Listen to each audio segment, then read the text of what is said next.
This week, Reverend Wendy continues to look at ways for us to explore our world from a spiritual perspective. Reverend Wendy includes practical ideas and suggestions to help us unpack what is blocking us from moving forward and how to more compassionately improve not only our lives, but the lives of everyone in the entire world. So we have been on a journey together, and I hope you've been enjoying it. I certainly have been enjoying it. I've been enjoying working on these ideas myself, and today we're going to be almost wrapping up. We have this week and next week to be finishing our exploration of a book written by the American Tibetan Buddhist nun by the name of Pema Chodron, and her book that we've been using as a basis for most of the ideas in this series is called Fearless. The theme of the series is fearlessness in difficult times, but the book is The Places That Scare You. The Places That Scare You. And today we're going to be looking at the Bodhisattva Energy, if you will, the Bodhisattva Activity. And you may wonder what Bodhisattva is. Bodhisattva is a Buddhist term, and depending upon what branch of Buddhism you're studying, the idea of the Bodhisattva, the definition of the Bodhisattva can be a little bit different. In some Buddhist traditions, a Bodhisattva is anyone who is wise and generous and who dedicates their life to helping others on their spiritual path. Anyone who is wise and generous and has dedicated their life to helping others on the spiritual path. I like that definition. The next one is a more traditional approach or definition of the Bodhisattva, and it is this. A Bodhisattva is one who has reached enlightenment, one who has freed oneself from the wheel of Dharma and yet has chosen to incarnate in human form again and again until all suffering is ended and until all have been freed and enlightened as well. My favorite definition is one kind of in the middle of those two, and this is my working definition of the Bodhisattva. The Bodhisattva is one whose entire being is directed to the highest welfare of all beings, serving them with an awakened heart of unconditional love. It's a vow to wake up not just for oneself, but for the welfare of all beings. I want to repeat some of that. I think those are important ideas. A bodhisattva is one whose entire being is directed toward the welfare of all beings. The welfare of all beings, serving them with an awakened heart of unconditional love. An awakened heart of unconditional love. Say that with me. An awakened heart of unconditional love. And so it's a vow, it's a promise, and this part also deeply speaks to me. The vow, the promise that one's awakening, one's deepest commitment to practice a spiritual way of being in the nitty-gritty of one's life, that commitment is not just for the betterment of one's own life, but really is to be in service to all others, to be in service to where there is pain or suffering. What is it that I might do that can lift that, whether it is a hand, whether it is a word, whether it is an action, whether it is some form of support. Our theme in this series has been spiritual awakening, and awakening not by retreating from life, but spiritual awakening by getting into the nitty-gritty of our lives, and by a deep willingness to see and to recognize that truly, everyone can be our teacher. Now, without question, some teachers are much easier to like than others. Those angels in human form in our life are easy teachers, are they not? And the Bengali tea boys and the sandpaper to our soul folks can be more challenging teachers in our life. But it is the journey of spiritual awakening that says, I'm not going to retreat from my life. I'm going to immerse myself into the nitty-gritty of it and bring my full spiritual awareness and practice into whatever I meet. And I will look through the lens of trust that everyone and everything can ultimately teach me and help me to grow and to evolve. It is also to realize that every single experience in our life is an opportunity for us to train and to practice. And our practice is in the deepening of our own spiritual journey and inquiry. It is the awakening of the spark of divine love within us, and we teach that in unity. We teach that we are made in the image and after the likeness of Spirit of God, by whatever name we choose to call that, and that inherent within it, in every single one of us, is this divine spark. And it is also can be looked at as a spark of love.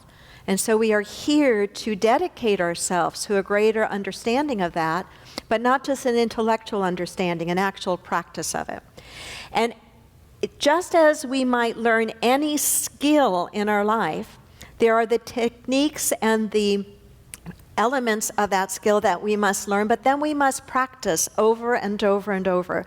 We must understand what it is that is right practice, if you will, and what it is that is wrong practice, if you will. We must understand those things that help us to do better, as well as at least be aware of those things that seem to be stumbling blocks.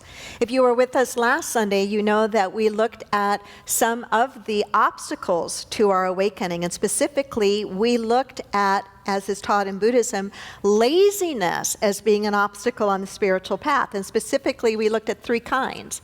Do you remember what they were?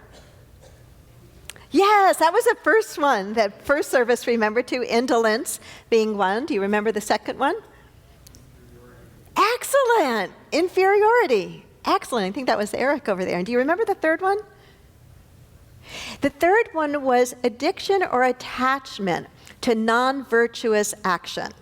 Basically wasting our time and spending our time in activities that really do not serve the evolution of our soul. And so we got some clarity, some understanding around what are some of the things that are obstacles to our spiritual awakening, the awakening of the heart, the awakening of the Bodhisattva within us. Today we want to look at the virtues that help us to expand into that energy. Now there are 6 of them. In some Buddhist traditions they say 10. I chose the shorter list. Shouldn't surprise you. 6 of them that I want to share with you. I'm not going to be able to spend equal time on all of them, so I will make sure that you know what they are. And as I introduce them to you right now, just kind of check in with yourself and see if just one of them jumps out at you a little bit more. Because if it does, that might be the one that you want to just think about throughout this week and attempt to practice in your life a bit more. So the 6 virtues that help the Bodhisattva awareness or Bodhisattva energy in us expand are these. Generosity, meaning giving of oneself. Generosity. Virtuous ethical behavior is a second. The third is patience or forbearance. The fourth is energy. The 5th is one-pointed concentration, and the 6th is wisdom. Just take note. Did any one of those go, oh boy, I just know that's mine? Pay attention to that one. So now we'll look at each of them in some depth. The first, generosity, giving of oneself. Giving of oneself. Pema writes, the essence of generosity is unconditional love and a boundless openness of heart and mind, completely free of attachment and expectation. That last part is kind of the clincher, isn't it? Completely free of attachment and expectation. We might say in common vernacular, it is the idea of giving without any strings attached. And so it speaks to how we give and the consciousness behind our giving. She goes on to say that the perfection of generosity is not accomplished simply by the act of giving, nor by the actual gift itself, but rather by our pure motivation of genuine concern for others. In that, there's some real important insight and depth to this idea. It's so easy for us when we think of generosity to think about giving stuff, or to think about doing something. And there's certainly, that's a part of it, but I want you to step away from that for just a moment and look at a deeper understanding of generosity from the standpoint of generosity, giving of oneself as a way of being first and foremost. And it's out of that way of being that we then listen to and will respond to and take action, which may lead to a particular doing or giving of something. But what is important, what is most important, is first the heart that is a generous heart. It's a way, it's a way of being in life. It's a way of being in life that cares so much out of compassion for one another, that it wants to be of service to what will lift or support or help another. So it's a very mindset or a very heart set with which we approach life. Does that make sense? And that is different than just approaching this idea of giving or this idea of generosity in terms of what do I physically have that I can give to somebody else.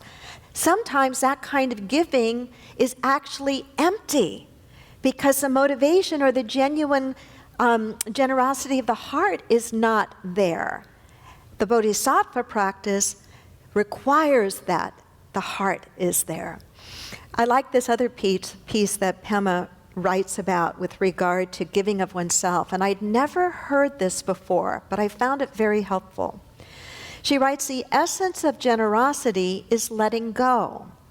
Pain is always a sign that we're holding on to something.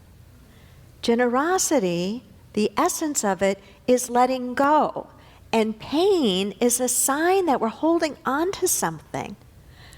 We can look at that on many different levels, actually.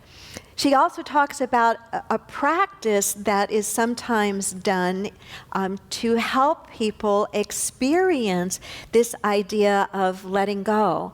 And it is to take an object or an element that you really cherish and hold it in one hand and just very consciously trade it to the other hand and just begin to practice this idea of release, this idea of letting go, this idea of emptying out of non-attachment. Pain is a sign that we are holding on, and the practice, the Bodhisattva practice of generous heart, is to help us overcome this clinging energy that we seem to succumb to in our lower human nature. Second quality is virtuous ethical behavior. Virtuous ethical behavior. I think we would serve ourselves, our world, our family, our organizations so much if we would really focus on ethics. And ethics is not the same thing as morality. Morality tends to look very black and white. I'm not going to go down that path right now. Imagine, though, if we each held ourselves to the very highest ethical standards of conduct in our workplaces, in our families, in our communities, and in our organizations. And imagine if we held ourselves as a society to the highest levels of ethical behavior. Do you think the world would be different? It would be so different if that one thing we were to practice, that one thing, ethical behavior, ethical decision-making, ethical speech, ethical writing, ethical action, we would, I believe, be co-creating heaven right here on earth. I will never forget when I first learned the importance of committing oneself to harmless action in life through the practice of 3 simple questions. I've shared them before, I haven't shared them for a while. But it's one of the simplest ways to practice a harmlessness of living. And it is to ask oneself before one speaks, before one acts, before one decides, these 3 questions. Is it kind? Is it true? Is it necessary? Can you imagine if we held ourselves to those 3 questions and only spoke, only wrote, only took action if the answers to each of those 3 questions was a clear yes. Yes, it is true. Yes, it is kind. Yes, it is necessary. Would that be a practice? Would that be a life-changing energy to put around? What if we teach that to our children? What if we model that with exquisite accuracy? Is it kind? Is it true? Is it necessary? Virtuous ethical action. Pema also teaches, and I agree with her, that virtuous ethical behavior is not always a simple black or white matter. That we must be wise enough to look at the very context in which we are acting and behaving and showing up. She writes, we may sometimes have to tell a lie in order to protect someone from harm.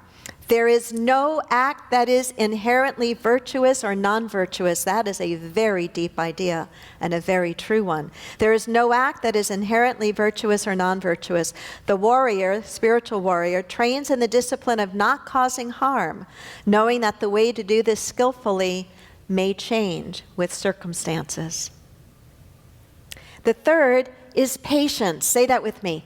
Patience. And not the kind of patience where you're gritting your teeth and the air steaming out of your ears while you're standing in line for that really slow person in the checkout that's got way too much stuff. That's not the patience that we're talking about. You've been there too, huh? We've all been there. We count how many things they have. Never mind. I know. And no, I haven't followed you around this week, at least I don't think I have. But the kind of patience that we're talking about, that is of the Bodhisattva quality, is the strength of mind and heart that enables us to face challenges and difficulties without losing our composure, externally or internally. It's an inner tranquility, and boy, that does take practice. It absolutely takes practice. And you know that as soon as you make a decision that this is a quality that you want to practice in your life, I promise you, you will get many opportunities. The universe will rush in to say, here are all the opportunities to practice this. It works with all of these things.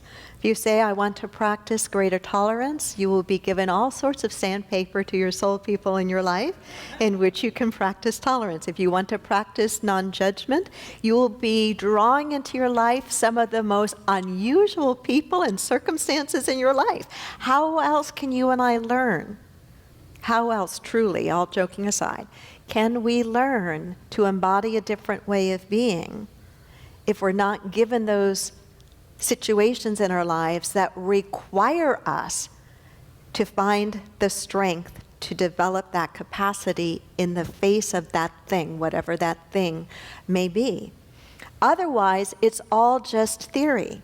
And we can spout theory all day long. But we don't change until we know what it is we are trying to change from, to what it is we are trying to change to, and then take it out of the theory into the life experiences that require us to practice that very thing.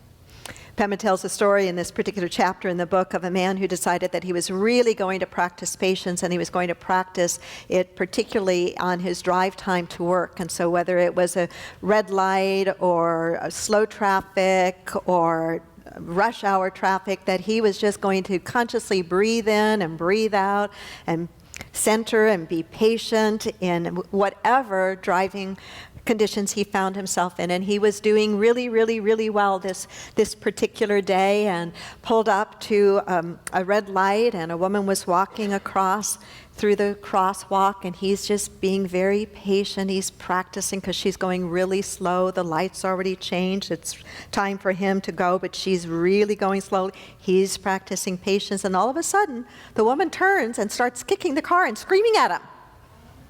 And he completely loses it. Completely loses it. And he starts yelling and screaming at her, and the two of them are yelling and screaming. And then he writes, and Pema tells the story, that he realizes, oh my gosh, here is clarity around where I have yet to grow in my full embodiment of patience. Can you relate to that story at all? I bet you can. So patience, the ability to remain steady and calm, not through gritted teeth, but through clarity.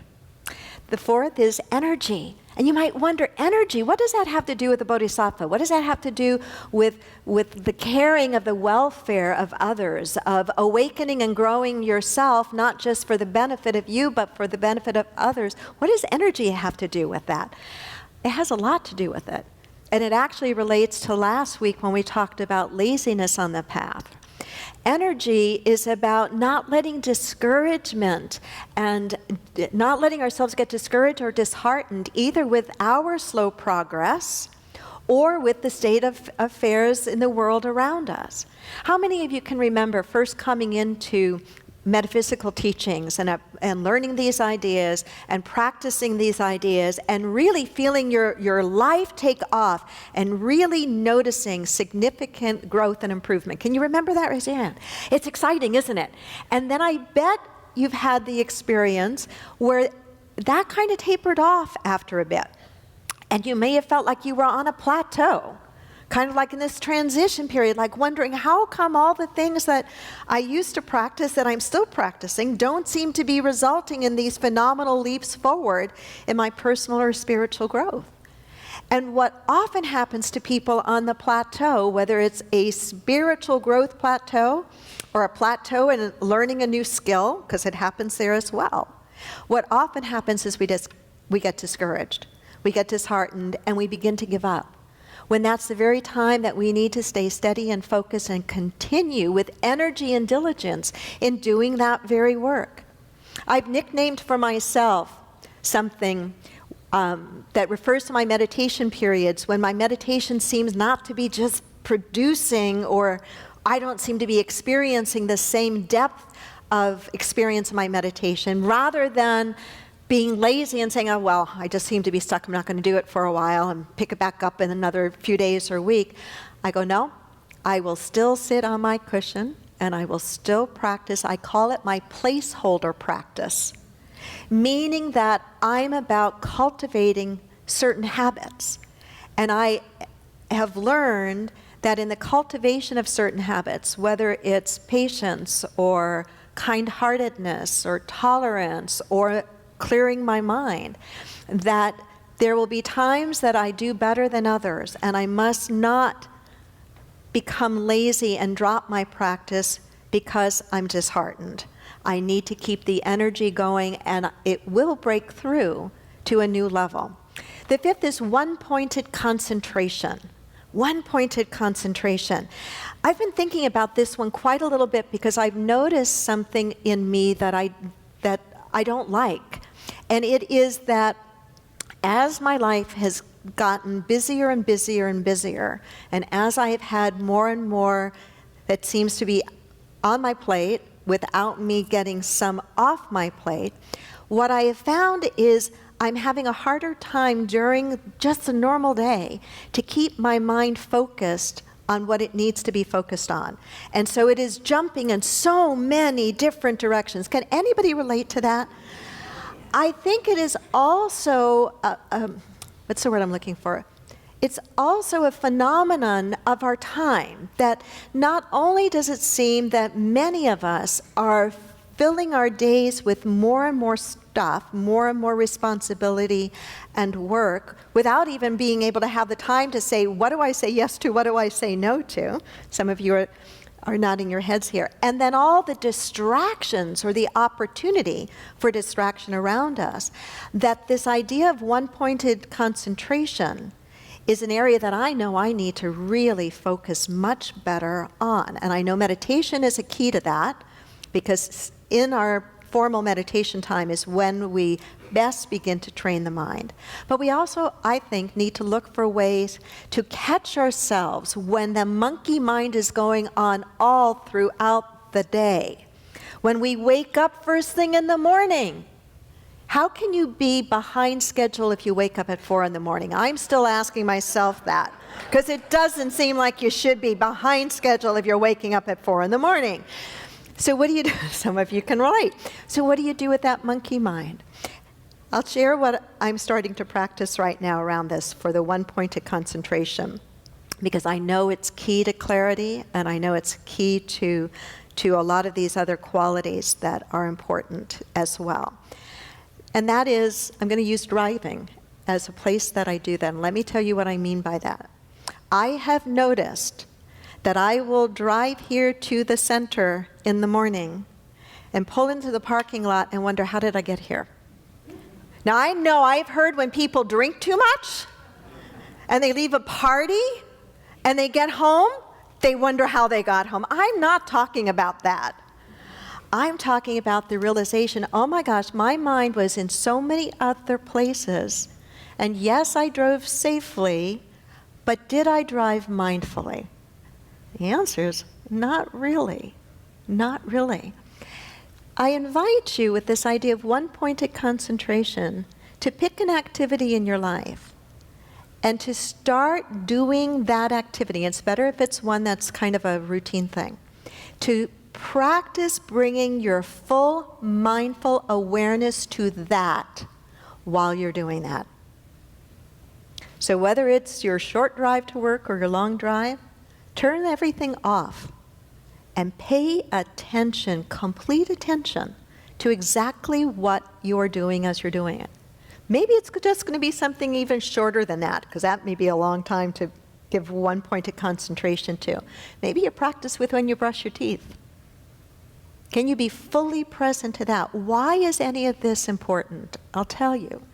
Because until we can become masters of our mind, until we can focus our mental energy and attention, we will always be sidetracked and we will seldom find that place of clarity and calmness within us. So it's a really important quality. And the last, very quickly and briefly, not because it's not important, but because of the time, is wisdom and insight.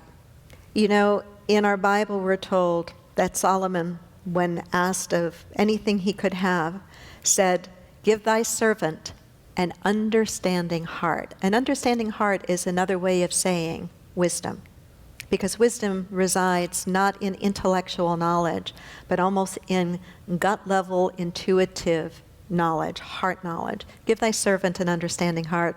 In Proverbs we're told, with all thy getting, get understanding. The more we practice our meditation life, the more we look at these other qualities, we will begin to experience a profound growth in wisdom and insight. And things do begin to become clearer and easier for us. So I want to close with a reminder and a practice. And the reminder is that in this time together, we have chosen to look at how do we continue to awaken spiritually? What are some of the blocks or obstacles we want to be aware of so we can make other choices? And what are the things that we want to practice so that we can open up into this spiritual awakening? Today we looked at the Bodhisattva Energy, or the Bodhisattva presence, which is that heart, that generous heart that cares not only about one's own awakening, but genuinely cares about the awakening of others and the service of others. So a fundamental practice in a lot of Eastern spiritual traditions is to always do good, and if you cannot do good, at least do no harm. At least do no harm. And so I invite you to go throughout this week with this thought in mind, that whoever you encounter, whatever you encounter, ask of yourself, how might I help this person, or how might I help this situation to suffer less? How might I help this person to suffer less? Namaste. Thanks for listening. Sunday services at 9 and 11 a.m. Inclusivity. It's worth the drive. Subscribe to our podcasts and download our free app for instant access to a wealth of spiritual teachings, services, and events.